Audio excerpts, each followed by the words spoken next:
in tonight's WCS qualifier. So let us begin. To the bottom right corner of the map, we're going to see the Red Bloods player in the green, the Terran. It is LilleKanin. And in the upper left corner of the map, a yellow Zerg, also from Red Bloods, LittlePanda. All games going to be casted today. It's going to be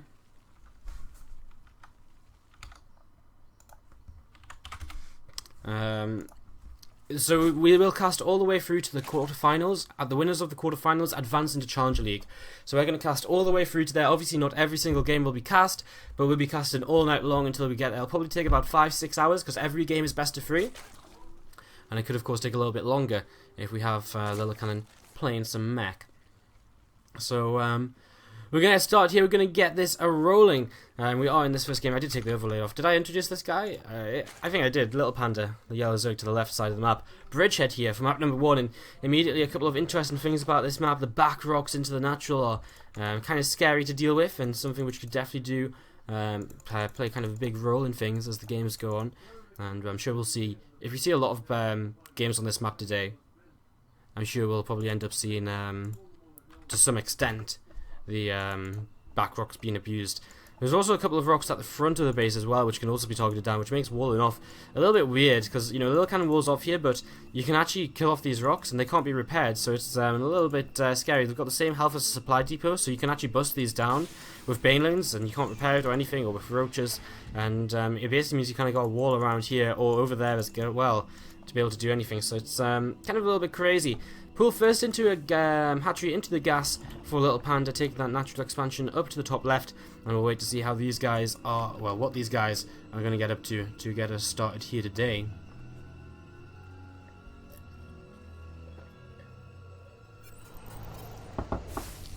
Don't cast mirror matchups. Yeah, I'll try not to cast mirror matchups, but again, you know, these qualifiers, I've been saying this a lot lately. It's actually crazy because, you know, it's been so long since I've done kind of a big open qualifier sort of thing, and now all of a sudden in the last 2 weeks we've done like, this is like our 6th or 7th, and the same thing always goes. It's always very hectic. It's always kind of, you know, games are starting all over the place, so we always try our best to just jump into more games whenever we can, because it's better to have games on the screen than no games. So well, you know, if a match is going to start in a couple of minutes, okay, we'll wait for it, but if it's going to be any longer than that, generally it's just a little bit better to just, you know, take things slow, take things fast, and just you know, grab whatever game we can. This Reaper is going to move away here and going to be escaping this main base. Didn't really get any information. I mean, actually, okay, he actually did. He saw this gas, which is a little bit weird then for LittlePanda to build the gas here. Building the gas up there would have been a lot better. Keep that information away from that Reaper, especially if he opens pull first, because it's going to be very difficult for that Reaper to move in here. So that's a little bit surprising to see that gas built there. He cancels what was going to be a very fast lair for himself. He's going to actually build that in the natural, because it's less likely he's going to be scouted. And there's Reaper. Is he going to head in towards that natural? It looks as though he will, so he's going to end up seeing this lair anyways. And LittlePanda's attempt to hide this has not been successful, as the few Zerglings are going to run around and continue to catch this Reaper. There's can the Reaper not jump up there? Is that not walkable on? I guess not, actually. So Reaper's going to go down here. Drone's being pulled, and that, whoa, one of these drones becomes a murderer. That drone picks up what is the first kill of the game, and forever he will be known as the drone that saved the world. LilleKanin has a really good clue of what's going on, though. Of course, he saw this lair, so he knows this is some kind of very fast tech into something, and more likely than not, it is going to be those mutalisks. This is such a weird base for the Terran player. Like, where do you build your buildings? Like, do you build them along here? Like, obviously the first 3 for over there, but where do you go after that? Do you build them along here? Because then mutalisks can just, like, pick away at them for free. That's kind of a little bit crazy, really, isn't it? I mean, where do you even build a third command center? Like, you put it there and then your whole base is blocked off. It's a very narrow main base. Very interesting map, as the first 2 Hellions do take to the stage. I'm going to be heading across here. Just going to poke a little bit. A medevac coming up behind this for the LilleKanin, so he might look to drop in towards this natural mineral line, or well, the natural base, and then run into the mineral line. Because there isn't that much defense up right now for our Zerg players. Circling speed, of course, being delayed as well, to get that lair up as early as possible. And of course there is that Spire, which we were talking about just a little bit earlier on here. Spire on the way down, and LittlePanda are going to be building this up here, getting ready to go, and of course LilleKanin going to be sending this medevac. He's going to take the Marines across the map, actually. Ooh, interesting. So he's going to drop the Marines and run the Hellions by. So this can be a bit of a deadly combination, especially if the Zerg is not going to be ready for it. An armory on the way down, factory already going to be moving in towards a tech lab here to add on the 4s. And it looks as though LilleKanin getting into a nice little spot to start. I mean, what LilleKanin could do here is probably drop, pick up the Hellions, and then drop them as well, and get everything in towards this main base, and towards this natural expansion. It depends how much attention his opponent's playing. Can he actually drop onto the high ground? Yes, you can. But the Reaper can't jump up there. Is it like too high? Or can you not drop on there? I actually don't know. I've not played this map too much. LittlePanda doesn't see this just yet, though, and I think LilleKanin, yeah, going to move back, pick up 4 Hellions, and bring them into this as well. This Spire's in a lot of trouble. Straight away, this Spire's in a lot of trouble. And LittlePanda doesn't have any units just yet. He's going to morph these into Hellbats, of course, as that armory was on the way up, and immediately, what does LittlePanda do? He's going to start 6-7 mutas, but losing the Spire means that, you know, he's not going to have any mutas behind this, and already this is a big loss for LittlePanda early in this game. Pick up from LilleKanin to save his units from the Brood lanes. And we'll move in towards the main base right now. 6 things on the way and 7 mutalisks, but 7 mutas, I mean, okay, there's going to be only a handful of Marines. There's only going to be 7 Marines, but they do have medevac above them to try and help out. The Queen's starting to target these down. First 2 mutas pop out on their own, and one of them is going to go down here already. The second one being targeted down as well. LittlePanda going to lose this at the same time. Hellions are roasting away at the drones, and that's going to be a very quick GG for game 1 here of this best of 3 between LittlePanda and LilleKanin. I'm never going to be able to get this right. But it's game 1 to LilleKanin in this best of 3 opening match for the WCS EU Qualifier number 1. How's everybody doing then?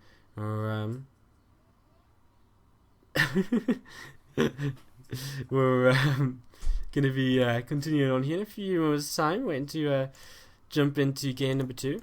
LilleKanin is just relogging, so give him a couple of moments and we'll be set to go once again.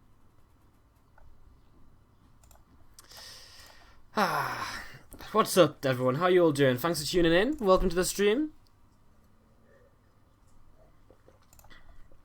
The fact that there's already 750 of you here is sort of incredible, so thank you very much for tuning in and joining us here for our WCS coverage. And we're going to be jumping into game 2 of LilleKanin versus LittlePanda in just a few moments' time. Can't you go on the rocks? I really, like, it really, Can I host? No, because I don't know what the map is. Yeah, I don't know. I don't know if you can drop on the rocks. Again, I haven't really played this map. It seems as though you can't, because I imagine he would have done. I guess he doesn't have to, though. But it looked as though the Reaper couldn't jump up there, so I guess no. And because it kind of goes into the north of the map and like disappears into it, I imagine you can't. But it's still a bit weird. We're going to wait to get invited into this. LilleKanin just having a little bit of an issue joining the lobby right now, guys. So how's everyone feeling? Again, let us know who you're looking to see advance here today. 4 players will advance from the 275 checked-in players who are taking part in the tournament. Again, that's a round of 512, which doesn't happen very often. I don't think we ever really see a round of 512 in SE2 tournaments, but today we do. A little bit insane. And again, we will be jumping into the next game here in a few moments' time, just waiting for that invite. I'd be happy to host up LilleKanin's game, but he didn't tell me what map to host it on.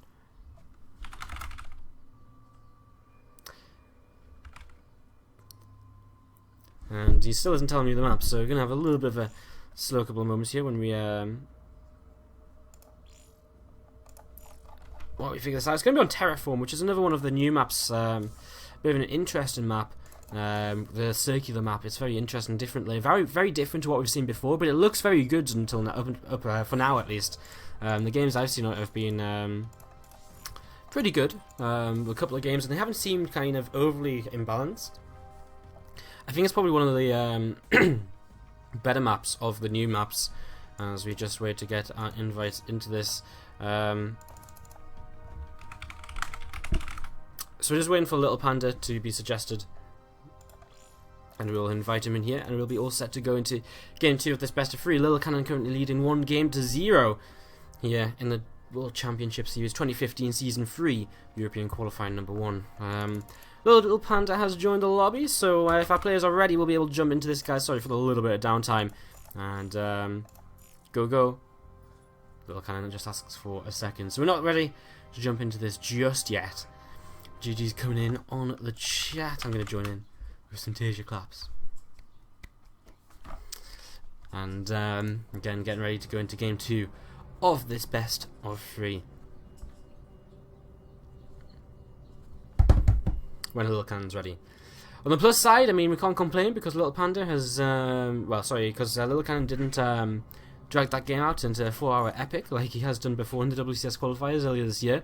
Hopefully we're not going to see that in game number 2 either. LilleKan's one of those players that as a caster, you probably, you know, if you've got a choice between games, you're probably going to avoid LilleKan's games, especially if it's TVZ, because it can go on a long time and that's not really, you know, ideal.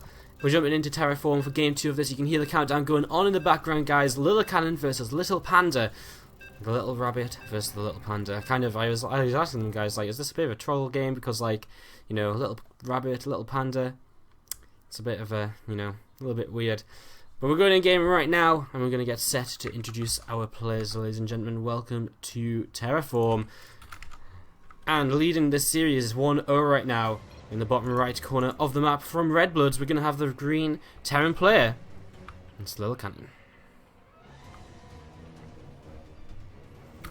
In the upper left corner of the map, our yellow Zerg. Also from Red Bloods, down a game. Can you pull this back in the first round of the WCS qualifiers? It's going to be LittlePanda. You definitely can't drop on those rocks on that last map, okay. So, awesome, cool. Again, the stream is on a 3-minute delay, guys, so everything you hear me say on the stream, I said 3 minutes ago, so then everything you say in chat, I'll respond to 3 minutes later, so thank you for letting me know. Again, it didn't look like you could, in general. I mean, you know, when they, like, I don't know how to describe it, but, like, you know, because the map goes off into darkness, and the rocks kind of go, like, they came out of the darkness, so, like, what happens if you run along them? Do you just fall into the darkness and lose your units? No, so I don't think it would have really made sense.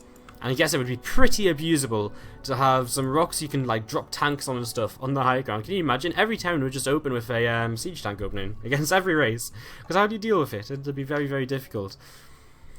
Alright, here we got a Overlord coming across the map for LittlePanda at the start of this game. A Rax and a Gas on the way down for LilleKanin. So once again, looking as though he just wants to open with a Reaper. Nothing crazy about that. That's pretty fast Rax though. It's like 11 Rax and 11 Gas. So we might see a free Reaper opening this time around from LilleKanin. Last time it was just that single Reaper. This map is a little bit better for Reapers. There's a couple of different ways in towards the main base, and there's a couple of different ways out as well, so kind of on this edge and these areas here. So, you know, you've got a couple of different ways to kind of jump in, jump out, get that damage done, try and pick away at Queens here early on. As LilleKanin sends a probe and SCV out on the map. Now, this may, because it's LilleKanin, it may not actually be free Reapers. He might go for something a little bit crazy, which is definitely something which... you know, it's definitely something which LilleKanin is known to do something a little bit crazy, you know, proxy things here and there. Just running through the center of the map with this SCV right now, it does look as though this will just be for scouting, wants to kind of see, you know, are you hatch first, are you pool first, wants to get that information ASAP. The gas already down here, so LittlePanda's going to start mining that, and he's going to be able to start speed pretty quickly after his spawn and pool finishes, as these, well, this SCV heads in towards the main base, and just going to be checking out what's going on, not really too much though, and we'll be heading out of the main base now past this natural. And this drone just patrolling on the front. There's that second Reaper on the way, so already changing things up a little bit from that first game. And we'll see what LittlePanda wants to do. Last time around he really rushed into that lair, but he got scouted. LilleKanin then came in, picked off the spy, did way too much damage with his attack. And he is going to end up actually starting a bunker here. LittlePanda will see it as his hatchery now finishes. He's going to start a Spine Crawler. But I mean, it's just a Reaper on the way over, so Spine Crawler might even be a little bit of an overreaction. This first drone going to start making into the Spine Crawler. Reaper will not waste any time to pop up in towards the main base. Look what's going on. He's going to see these drones pulling out of gas, but they've actually mined a little bit more than 100 already. So LittlePanda, is he trying to hide something here? Or was he really wanting to mine more than this 100 gas? 10 lings already on the way, which is a big commitment right now, as LilleKanin is continuing to move around with this Reaper. And is he going to be able to grab that drone? He should be able to get into Spore Crawler, and he does. LilleKanin having trouble closing the distance there in time. These two Reapers course, do have a bunker to jump into, and that means it's going to be very nice for them to be able to chase down this queen. Spankle and burrows here, and because of that, he's going to be able to pull back a little bit more. These wings going to start committing to this bunker. SCV will prepare, and I mean, the thing is, for LilleKanin, he can just unload from this bunker, and he can just, oh, nice save on the SCV as well. We'll pop out and repair it a little bit more. He can, of course, just pop out, save the Reapers here, and once the Reapers are saved, he actually gets the queen, and now he doesn't quite get the salvage on the bunker, but look how many Zerglings he's forced. He's forced a spine crawler as well, and a little bit of miscontrol there. Nearly would have been able to pick off a Zergling, but there's that third Reaper as well. As we were talking about a little bit earlier, free Reapers can be very, very aggressive, and on this map where you can go in and out a lot is going to be very, very good. Just has to not run into that spine crawler. This queen's going to be in a little bit of trouble here, because again, free Reapers do a lot of damage, especially when you can micro them back like this and just pull the hurt ones back. Lings have to come to help out the queen, and LilleKanin good control right here. Oh, he's just going to lose one Reaper. He wasn't actually the Reaper I thought it was going to be, and did lose one there. So in the end, LillePanda cleans this up. Or pushes back the Reapers. I mean, there's still 2 Reapers on the map, though. LilleKanin has to fall back, because at this time in the game, you know, the fact that, you know, speed's going to be finishing soon, at least it should be. LillePanda was very late to actually begin speed, and because of that, his speed's a little bit later than it should be, based on the opening. But LilleKanin's doing the right thing. He's backing off when speed should be finishing, so he's just going to make sure that he's completely safe here. So there's a couple Reapers going to pop up to the high ground, just make sure they're going to be walled in and safe. LilleKanin playing this out very safely. I mean, he's got his third CC on the way up, but his natural was built in his main base as well. So really just making sure he's going to have a wall and a bunker up at the low ground, and Hellions out to be able to defend any sort of early aggression that might come out of his opponent here. He probably thinks that in the longer game he's going to be the player with an advantage. He just wants to make sure he's nice and safe and does get into that longer game, doesn't die to any sort of aggression early on in this. Where did them Reapers head off to? I can't spot them on the map. Am I being blind? Where are they? I genuinely can't see them. They must be nearby, though. Okay, I'm being really silly, aren't I? Where on earth are they? Is that them there? No. Oh, no, they're in the bunker. Okay. I was being a little bit silly. Not that silly, though. I mean, the Reapers weren't essentially on the map. They were actually in the bunker, so they were in front of me, but not really, if that makes sense. Baneliness is on the way up here, then, for LittlePanda. And he's continuing to expand in towards his third hatchery right now. We do have a Banshee on the way, Cloak on the way as well. More Hellions being made, no real surprise here, as LilleKanin will want to head into mech most likely in the long run of this game, so no surprise to see him come into some Banshees early on. It's a nice thing to be able to add into your army, and just force the Zerg player to have to sort of deal with that, slow down the Zerg economy a bunch, get some good harassment done. Nice intercept here on these Zerglings, and they're going to just have to keep on running away now. They were going for a bit of a counterattack, but unfortunately LilleKanin was well prepared. And does he have an army on the way down or finished? No, he doesn't. So no Hellbats just yet. It's just going to be kind of Hellion Banshee. What is out for LillePanda? Well, he's got enough queens at the front to be able to defend a single evolution chamber coming in, as well as his lair starting up now. The Banshee coming up to about halfway done as he heads towards the main base. Towards the north side of the map. At the same time, with these Hellions, he's going to move in towards the third, but there's nothing over towards the third to really defend. Baneliness being morphed in, which are of course going to try and help out against you know, potential Hellbat timings here. But again, the Hellbats, the armory isn't down, so no Hellbats will be made. And again, right now, LilleKanin is just pulling units out of position with these Hellions, so this Banshee can pop into the main base and get some damage done. There isn't any detection on the map just yet. No Spore Crawler, no Lair Finish, so no Overseers available. These Hellions just going to back away as these Queens come in, but this is already doing a lot of damage in the main base. 5 workers killed. He's actually losing 3 SCVs though, as the Lings do run by, and they start to get some good damage done here. SCVs have to be pulled against this, so you know, immediately whatever damage LilleKanin actually does is going to actually just be catching him back up right now instead of creating a lead for himself. He still has Cloak, which has not been revealed, and now he will pop that on as he heads in towards the natural here, and still no detection. That Spore Crawler only just on the way up right now. Targeting down a Queen here, which I'm not sure if that's the right decision. Okay, now he goes into drones. I think he's just not paying quite enough attention there. There's a few drones over towards this third base. These Hellions could hit in there once again here very soon if they would like to. Nothing at this third base to defend the Cloak Banshee though anyway, so the Hellions don't even need to commit forwards. As what's going on over here? The Banshee just having a bit of a skirmish with the Spore Crawler. This Queen at the third base probably going to fall. I mean, again, there's a lot of Queens on the map, but it's just slowing LittlePanda down so much as the LilleKanin continues to build up. And now the armory is finished. He's going to be able to come in here with Reapers and these Hellbats. It's going to be very difficult for LittlePanda to be able to deal with it. Here comes the Baneliness though. He needs to have some good splits to be able to deal with this, and the splits and the Hellbats are pretty good. Only 2 remain though. Queen's coming over, and he should be able to deal with this Banshee now. 17 workers killed, but this Banshee in the main base is still going huge. How many kills on that? 11. And this Banshee going to be able to get away with 5 kills as well. 19 workers killed overall in this. That's 44 SCVs now to 44 drones. And with triple CC, triple Mule on the map, LilleKanin is going to be really happy with his current position in this game. Drones being transferred over the map, that's not what you want to do when you're kind of losing drones already. And again, nothing at all really going in favour of LittlePanda right now. He's really sort of struggling at this point as LilleKanin just continuing to harass with these Banshees, just moving in here and there. Could have picked off a few Banelings in this game if he would like to, but I don't think Banelings was kind of real issue, you know? It's not really something he is really scared of. So, what's this Banshee working down on? What can I hear? Rocks. Cool. So LilleKanin just going to make himself safe from any big attack across the map anytime soon, or at least going to slow down any big attack. And, just going to take these rocks down. We learned yesterday that these rocks, once killed off, they hide in the bushes, essentially. And, you know, slaying camouflage, waiting to surprise an opponent. Nice overload. Going to deny his third base for a little while, as the anti-air for LilleKanin is not brilliant, to say the least. He's only got a couple of Marines out, 4 on the way. A couple of turrets being added on, so just getting himself safe against Banshees. Sorry, against Mutalisks, and pretty much altogether here, LilleKanin is looking pretty good. LittlePanda losing a few more lings. I mean, 60 drones to 50 for SCV is not ideal again when that triple mule is on the map. And +1 roach speed on the way, some roaches on the way out. But LittlePanda really kind of needs to, like, you know, keep on teching here. You know, pure roach isn't going to be able to, you know, do much at all. So he needs to get a Hydra den up. He needs to head into Roach Hydra, probably a hive for the Vipers too. But of course, by teching into all of that, he will open himself to the potential aggression of his opponent. You know, the potential pushes across the map at kind of 160-ish supply. And that means he's in a very difficult position, because again, he just took so much damage early on here that he's just been slowed down so much in this game. Kills off a turret there because it blocked it in the SCV, a little bit unfortunate. Another turret will be made.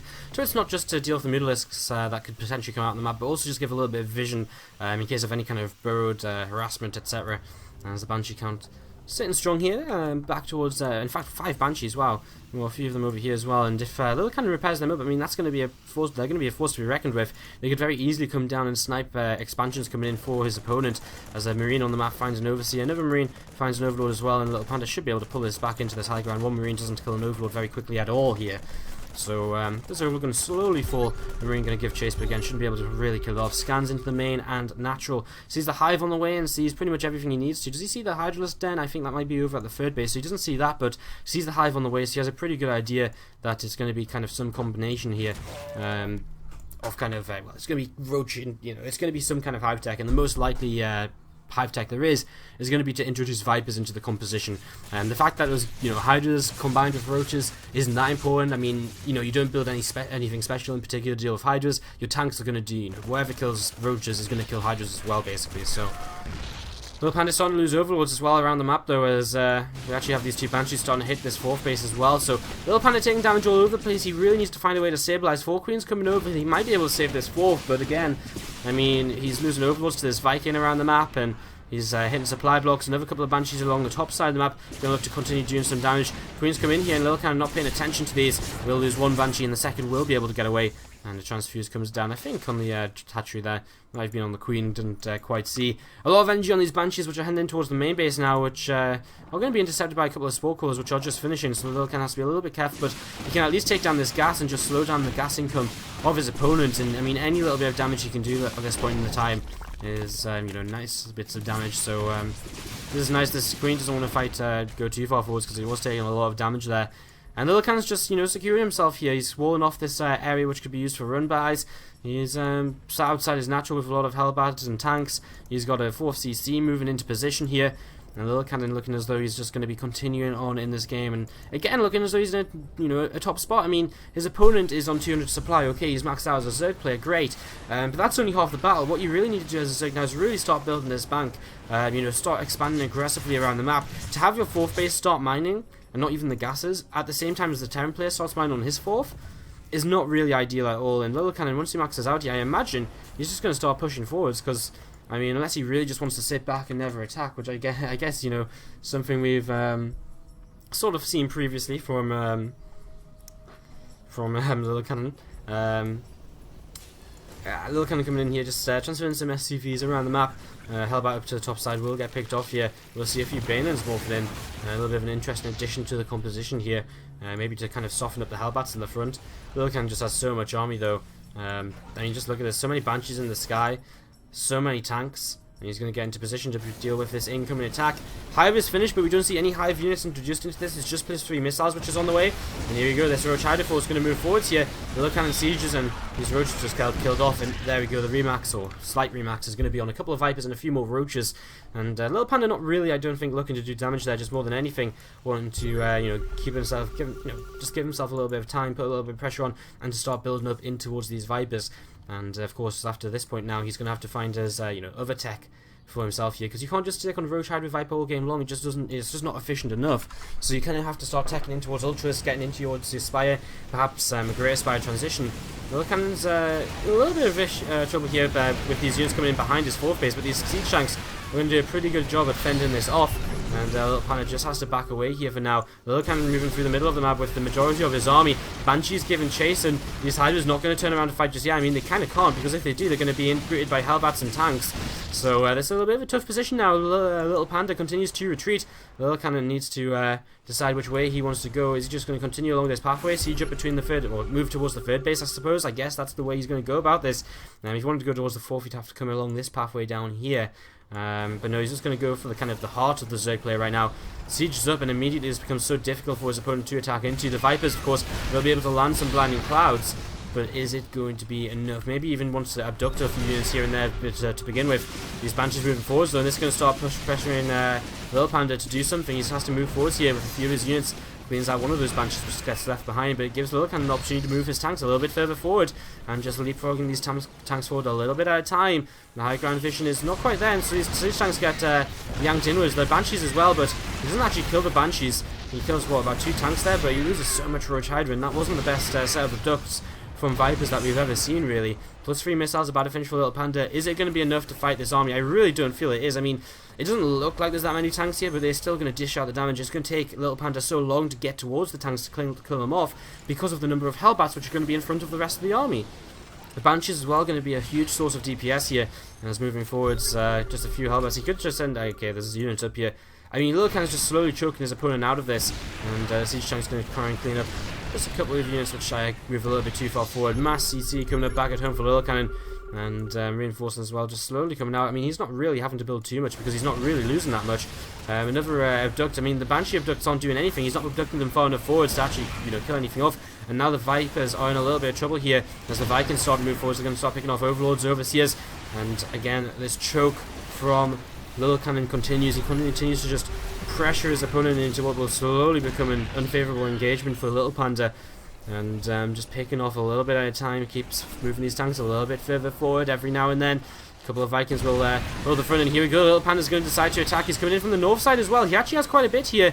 Blinding Clouds will take out 2 of the siege tanks in this, and LilleKanin taking a lot of damage. The Banshee's pulling back, and just have to be careful. Doesn't want to lose too many of these. A Raven coming into this fight as well. LillePanda is actually going to sort of crush through this right now. He's going to take down a lot of these siege tanks. There's 4 in the front as well. Going to get targeted down. And he actually does an alright job. LilleKanin, what went wrong for him there? Just not enough siege tanks, maybe too many Hellbats, I guess. Wow. But I mean, it was not cheap for LillePanda. This has been an expensive trade, and he doesn't have that much to follow this up with, which again is the problem, because a mech Terran player who's on 4 bases right now, you know, he's going to be able to rebuild. He's actually rebuilding battle cruisers, so he's already kind of teching into kind of the next stage of his overall build here. These siege tanks are going to be able to just fire on this Roach Hide, and that's just going to have to back away. Doesn't want to stick around at all for too much longer. Just going to lose all of them units if he does. Overseer's going to move up towards the upper right side of the map, and they will be able to maybe deny this base which is coming in thanks to the Hydras underneath, although there's not that many Hydras, so the DPS there isn't actually that great. A few more Roaches coming across the map to reinforce this, but Battlecruisers on the way out, and again LilleKan's just building up this army which is just going to look a little bit too strong for LillePanda to really go up against. LillePanda has a good bank though, 7k in the mineral bank, but only 2.2k in the gas bank, and that means he needs to take a couple more bases, get those gases going, so that when he does remax, he can remax on whatever he feels is best, and he isn't limited by the amount of gas he has. Oh, with OCS flying through the skies, and a couple of sensor towers now set up before LilleKanin as he just moves into position to begin dealing with this Overlord, which is creeping up what will be his eventual 5th base here. A few scans coming down, just kind of try and keep track of where his opponent is expanding. And a scan down to the south side as well will just reveal that this is just Overseers and nothing to be too afraid of. Battlecruisers, Ravens, and Banshees making up the majority of this army right now with a little bit of tank support on the ground. He's going to start moving forwards, and I just don't think there's enough anti-air here right now for LillePanda. He does have that Spire finished though, so you can go into some air units if you would like to. LilleKanin's going to see these units moving forwards, and it's in a little bit of a weird spot, but again, he's just got so many air units that I just don't think LillePanda is really going to be able to deal with this. He tries to retreat, but he's going to run into this mech army. A Blinding Cloud is put down to try and help him out a little bit, but LillePanda is just going to get absolutely demolished over here. He's going to remax on a lot of Mutalisks, but with Ravens already on the map, with Battlecruisers already out here as well, all the Mutalisks going to be enough. 27 of them on the way in the production tab. This remax is all or nothing for him right now, as LilleKanin will move towards this bottom left base, and you should be able to take this down and again kind of suffocate some more economy from his opponent. Slowly pushing forwards here, a couple of tanks siege up behind the bushes, and LilleKanin just going to slowly start working his way against this. And again, already starting to take down this gas. A couple of Banshees going up to the top side of the map. Some drones already begin to fall as well, and here come the Mutalisks, which are going to find themselves a Battlecruiser very quickly here. LilleKanin going to realize that he doesn't have too much. Seeker Missile put down on one of these Mutalisks, and okay, good control. He's going to be able to get away with it. It does explode still, though. And is there enough anti-air here? Yamato cannons going off on the Mutalisks. I think there is. I just think there's enough to really kind of hold on, and I think this is these Mutalisks just aren't going to really be able to do as much as they need to, because of course these are free Battlecruisers, and the Mutalisks don't have any upgrades. Good luck for the rest as LittlePanda as he